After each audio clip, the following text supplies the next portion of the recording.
Bienvenidos a Aula Abierta. Esta es la clase de matemáticas para la escuela secundaria. En las clases anteriores conocimos a los cuerpos poliedros y a los cuerpos redondos.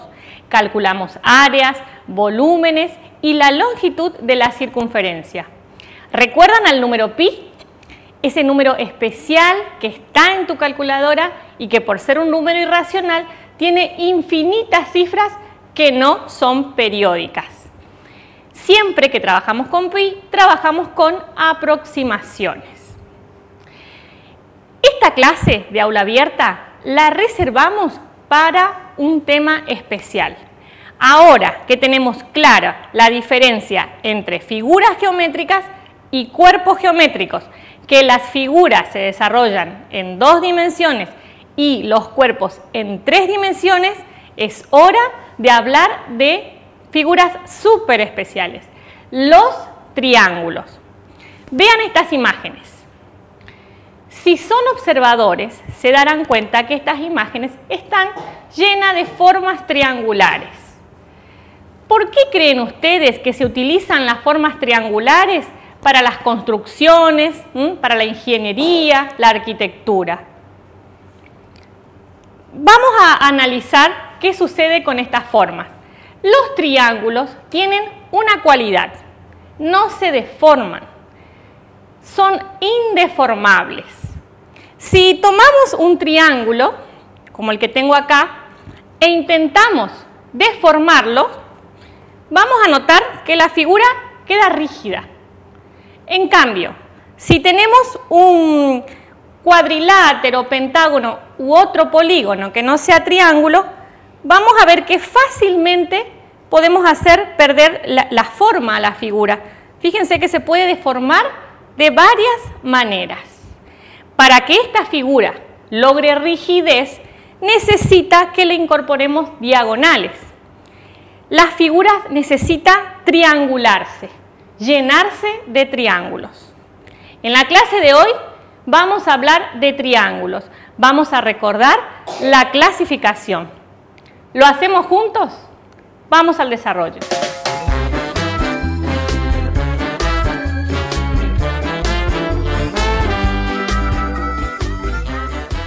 Tres vértices, 3 lados, 3 ángulos. Si usamos 3 rectas no paralelas, formamos un triángulo. Cada recta divide al plano en 2 semiplanos. La intersección de los 3 semiplanos forma un triángulo, como mostramos ahí en la imagen. Los ángulos interiores de un triángulo suman en total 180 grados. La suma de los 3 ángulos interiores siempre es igual a la suma de 2 ángulos rectos. Vamos a analizar esta afirmación. Aquí tenemos un triángulo. Vamos a cortar estos ángulos.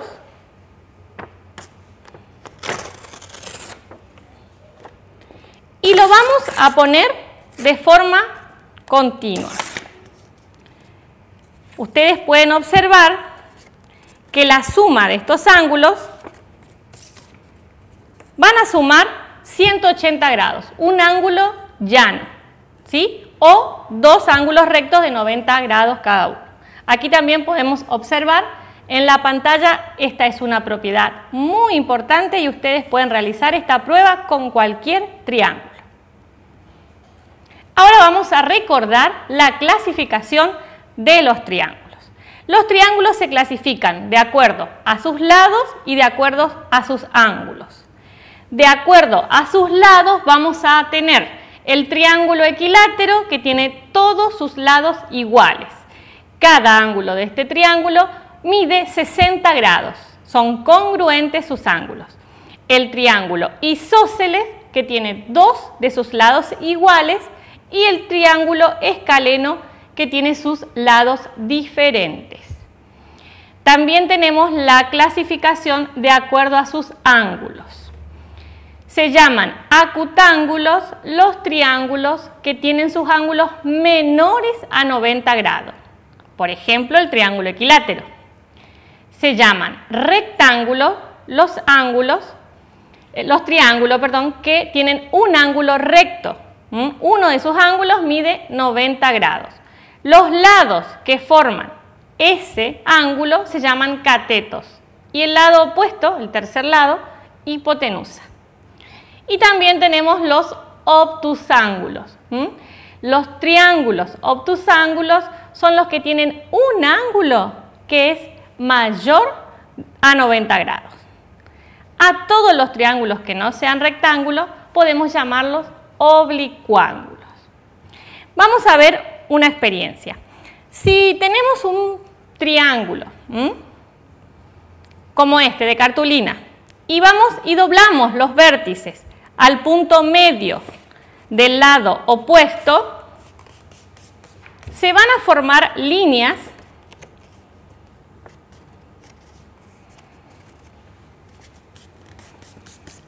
repetimos el procedimiento con cada uno de los vértices y vamos a ver que se forman líneas.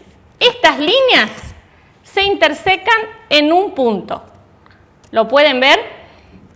Este punto de intersección de las líneas es un punto de equilibrio del triángulo, es su centro de gravedad.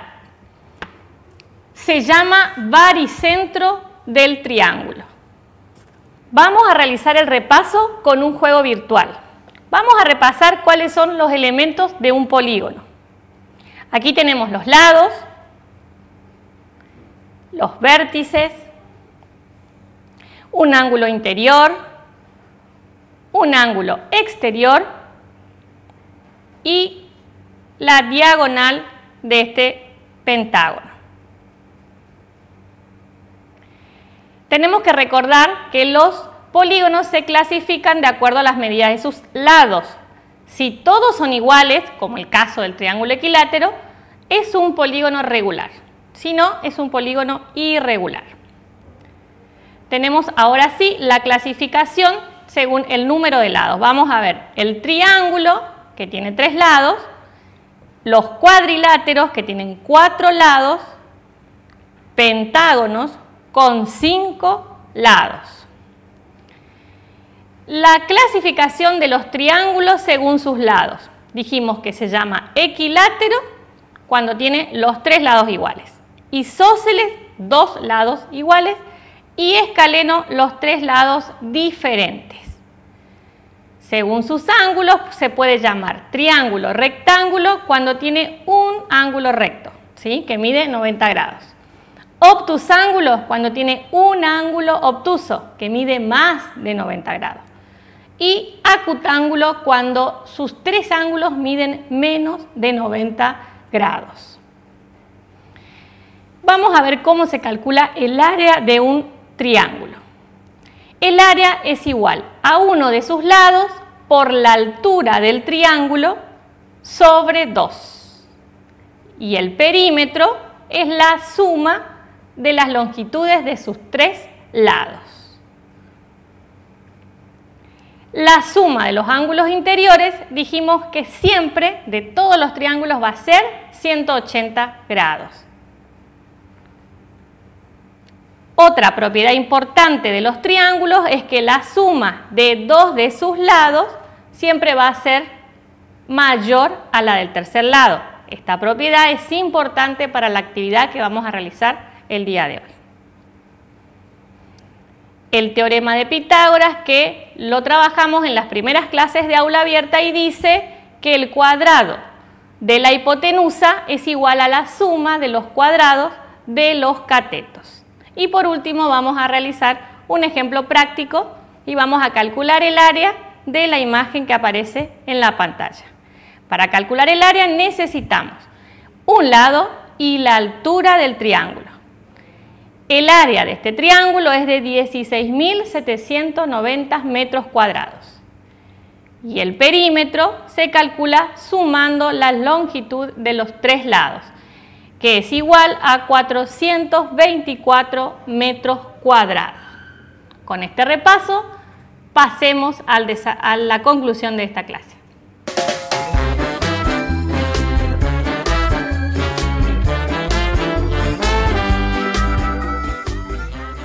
recordamos a los triángulos. Recordamos su clasificación de acuerdo a sus lados, equilátero, escaleno e isósceles, de acuerdo a sus ángulos, acutángulos, rectángulos y obtusángulos. Y si no son rectángulos, acordate que podemos llamarlos oblicuángulos. Además, vimos cómo podemos calcular el área y el perímetro de un triángulo y pudimos encontrar el baricentro, el punto de equilibrio de estas figuras. Es la hora de hacer una actividad. Calculemos. Para realizar esta actividad vas a necesitar una regla, un lápiz, tu cuaderno de registro y palillos de diferentes medidas, desde 5 a 15 centímetros aproximadamente, para poder realizar esta experiencia. Vas a hacer lo siguiente. ¿Es posible realizar siempre triángulos con 3 segmentos? Te invito a que descubras si esto realmente se puede hacer con los palillos que buscaste. Agrupa de a 3 los palillos y observa las medidas y qué sucede para armar tus triángulos, ¿sí? De esta manera vas a armar los triángulos y no vas a olvidar registrar en tu cuaderno tus descubrimientos. Así concluimos esta clase sobre triángulos, pero no se vayan porque viene la profe Silvana con el circuito mayor, el circuito menor del sistema circulatorio.